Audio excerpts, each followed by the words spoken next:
తెలంగాణ రాష్ట్ర ప్రజాపాలన ప్రభుత్వానికి, అలాగే పాలకులు, ముఖ్యమంత్రి వర్యులు రేవంత్ రెడ్డి గారికి, ఉప ముఖ్యమంత్రి వర్యులు విక్రమార్క గారికి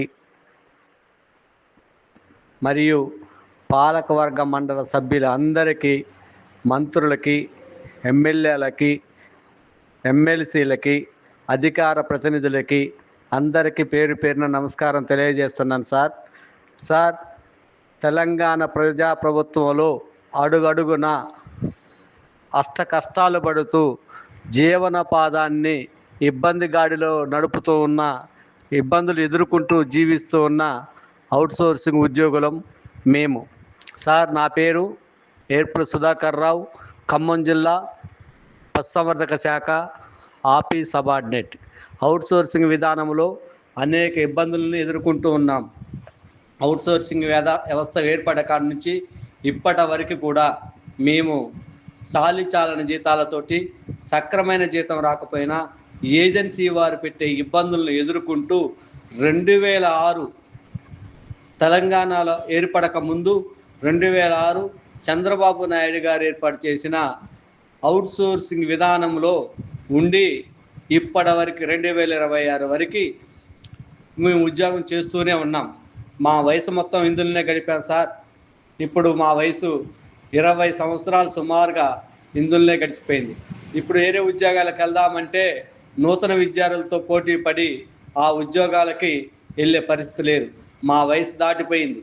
చాలీచాలని జీతాలతో ఇందులో 20 సంవత్సరాలుగా పనిచేస్తున్నానికి కారణం, ఏదో ఒకరోజు మంచి ప్రభుత్వం రాకపోద్దా, మా జీవితాలు మారకపోతాయా అనే ఆలోచనతోటి ఈ ప్రభుత్వం చేసే పనులల్లా మేము ప్రభుత్వానికి, ప్రజలకు కూడా అనుసంధానంగా ఉంటూ ఏ ప్రభుత్వం వచ్చినా కానీ ఆ ప్రభుత్వానికి మంచి పేరు తీసుకురావడం కోసం అవుట్సోర్సింగ్ ఉద్యోగి అనేక కష్టాలు, నష్టాలని, ఇబ్బందులను ఎదుర్కొంటూ కూడా అర్ధాకలిత అవుట్సోర్సింగ్ ఉద్యోగం చేస్తూ ఉన్నాడు.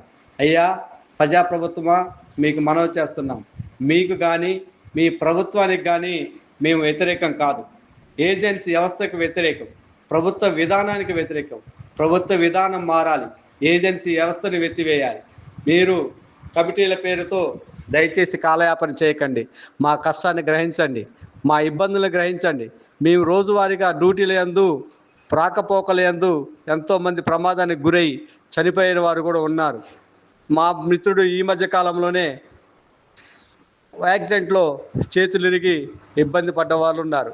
జీతాలు సరైన టయానికి అందక నల్గొండ జిల్లాలో మా అవుట్సోర్సింగ్ ఉద్యోగి కుటుంబ సమస్యలను మరియు ఆ బాధల్ని తట్టుకోలేక ట్రైన్కి ఎదురుపోయి ట్రైన్నే ఈయన గుద్దటం జరిగింది. ట్రైన్ని ఈయన గుద్దటం కాదు సార్, ఈయనే ట్రైన్ను గుద్దటం జరిగింది. అంటే మీరు దాన్ని మధ్యలో ఉన్న తేడాన్ని గమనించండి. ఎంత మానసిక క్షోభకు గురవుతుండో ఒక అవుట్సోర్సింగ్ ఉద్యోగి అనేది మీరు మమ్మల్ని అర్థం చేసుకోండి. మేము కూడా మీ పిల్లల లాంటి వారమే. మాకు ఏజెన్సీ వ్యవస్థ ఉండటం వల్ల అనేక రకాల ఇబ్బందులకు గురవుతున్నాం. ఏజెన్సీ మాకు వచ్చే జీతాన్ని మొత్తం వారే కట్ చేసుకుంటున్నారు. సుమారు నాకు 22,000 వస్తుంటే 22,000 రూపాయల నుంచి నాకు చేతికిచ్చేది 13,554 రూపాయలు ఇస్తున్నారు సార్. 13,554 రూపాయలతోటి ఒక కుటుంబం 6 సభ్యులుంటే ఆ 6 సభ్యులకు వచ్చే ఆరోగ్య సమస్యలు కానీ, ప్రయాణం ఖర్చులు కానీ, ఇంటి ఖర్చులు కానీ, పాల బిల్లులు కానీ, కిరాణం కానీ, రూము రెంట్లకు కానీ, ప్రయాణ ఛార్జెస్ కానీ ఎలా వాడుకోవాలో మేము మీకు ఇస్తాం సార్. మీరు మాకు వాటిని ఎలా ఉపయోగించుకోవాలో చెప్పండి. ప్రభుత్వ విధానమా ఎలా ఉందనేది మీరు ఆలోచించుకోండి. ఈ ప్రభుత్వంలో మాకు మీరు చేస్తున్నది ఏందో మీరు కూడా ఆలోచించుకోండి. ప్రభుత్వానికి మేము వ్యతిరేకం కాదు. మరీ 2 చేతులు జోడించి చెప్తున్నాం సార్, 2 చేతులు జోడించి మీకు చెప్తున్నాము. ప్రభుత్వానికి మేము వ్యతిరేకం కాదు, మీకు ఏజెన్సీ వ్యవస్థకి వ్యతిరేకం. మీ విధానం మారాలి. మీ విధానం ప్రభుత్వానికి, ప్రజలకు అనుసంధానంగా ఉండి పనిచేసే ఒక ఉద్యోగి మీద ఎలాంటి అభిప్రాయం ఉండాలనో మీరు దాన్ని ఆలోచించుకోండి. 2013లో తెలంగాణ రాకముందు అదేవిధంగా కేసీఆర్ గారు ఒక గారడిలాగా, మాటల గారడిలాగా ఆయన గారు కూడా అన్నారు, దశాబ్దాల కాలం నుంచి ఒకే వ్యవస్థలో పనిచేస్తున్నవాడు అవుట్సోర్సింగ్ ఉద్యోగి చేస్తుంటే దశాబ్దాల కాలం నుంచి పనిచేసేటోళ్ళు అవుట్సోర్సింగ్ ఉద్యోగులు ఎట్టయితారాయా?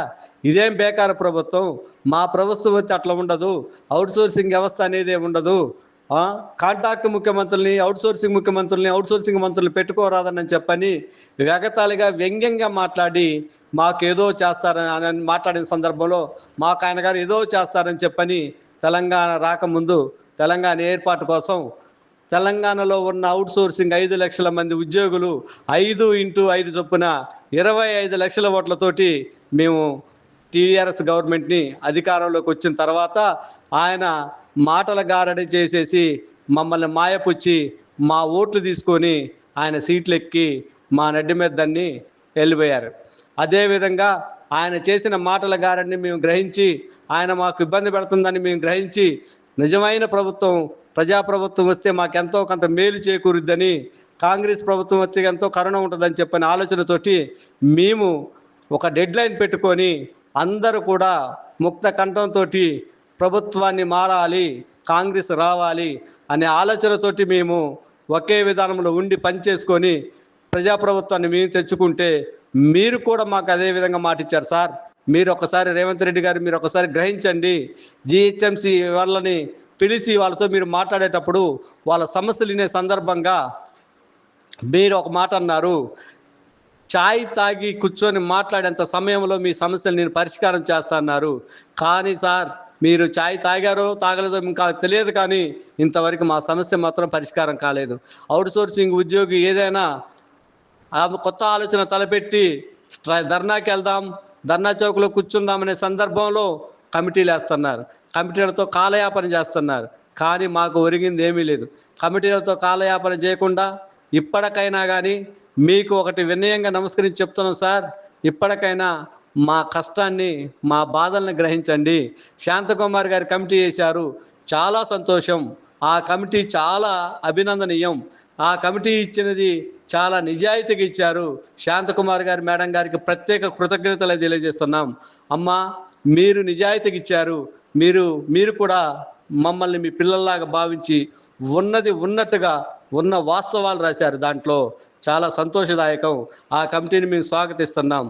అదేవిధంగా మీకు మరొక విషయం తెలియజేస్తున్నాను సార్, ఇందులో సంవత్సరానికి 600 కోట్ల రూపాయలు అవుట్సోర్సింగ్ ఉద్యోగి తినలేదు, 600 కోట్ల రూపాయలు స్కామ్ చేసింది ఏజెన్సీ వ్యవస్థ.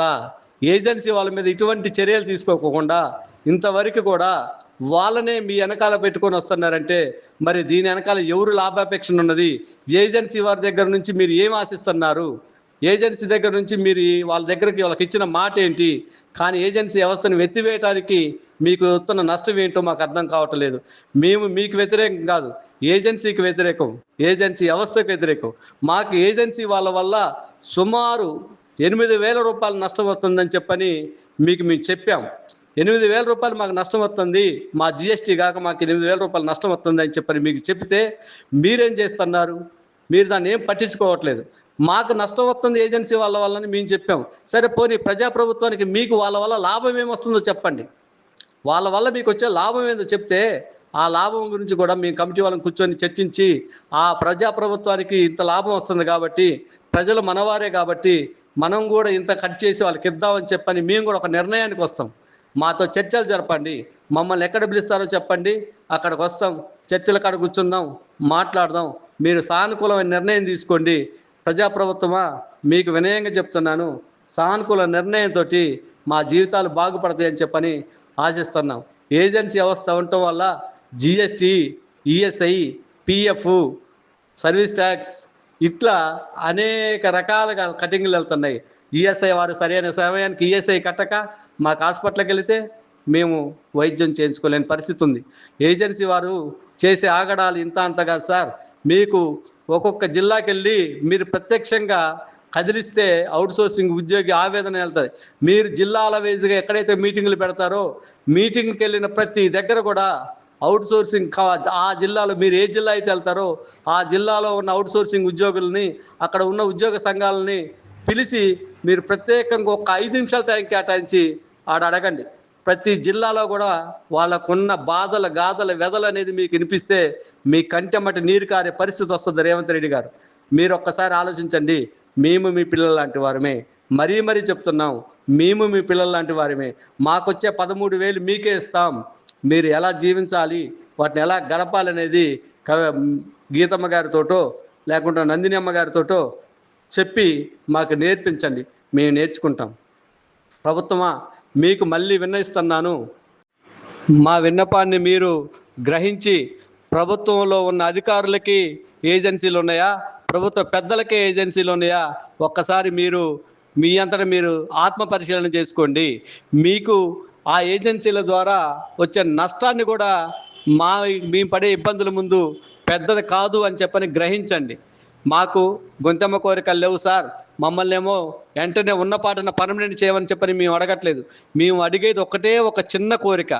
ఏజెన్సీ వ్యవస్థను ఎత్తివేసి మాకు రావాల్సిన జీతాన్ని IFMSI పోర్టల్ ద్వారా ప్రభుత్వమే నేరుగా మా ఖాతాల్లోకి డిపార్ట్మెంట్ ద్వారానో మీరు జీతాలు జమ చేస్తారని చెప్పని వినయంగా అడుగుతున్నాం సార్. మీరు చెప్పారు IFMSI పోర్టల్ ద్వారా ఏప్రిల్ 1వ తారీఖు నుంచి ప్రతి నెల 1వ తారీఖు రోజు జీతాలు పడతాయని చెప్పన్నారు. ఏప్రిల్ పోయింది, మే పోయింది, జూన్ వస్తుంది సార్. జూన్ 2వ తారీఖు రోజు తెలంగాణ రాష్ట్ర అవతరణ దినోత్సవం కాబట్టి ఆ అవతరణ దినోత్సవానికి కూడా మాకు ఒక శుభవార్త చెప్తారని చెప్పని మిమ్మల్ని అడుగుతున్నాం సార్. మాకు రెగ్యులర్ ఎంప్లాయర్ మాదిరిగా పెద్ద కోరికలు ఏమీ లేవు సార్. వారి విధానాలను మీరు ఎట్లయితే విని వారి డిమాండ్స్ మీరు ఎట్లయితే పరిష్కారం చేస్తున్నారో మా విధానాన్ని కూడా విని మాకు రావాల్సిన వాటిని, మాకు రావాల్సిన బెనిఫిట్స్ని మాకు అందించి ముఖ్యంగా మరీ ముఖ్యంగా ఏజెన్సీ వ్యవస్థను ఎత్తివేయండి. ఏజెన్సీ వ్యవస్థని ఎత్తివేయటం వల్ల మాకు ఎన్నో రకాల లబ్ధి జరిగింది సార్. నేను చిన్న లోన్ తీసుకుందామని పోతే నా చిన్న లోనుకు కూడా పేరుకు 22,000 అవుతుంది ఇచ్చేది. మాకు పేసిప్ మీద చూస్తే 13,554 రూపాయలు ఉంటుంది. ఈ ఎంత దౌర్భాగ్యమైన పరిస్థితి.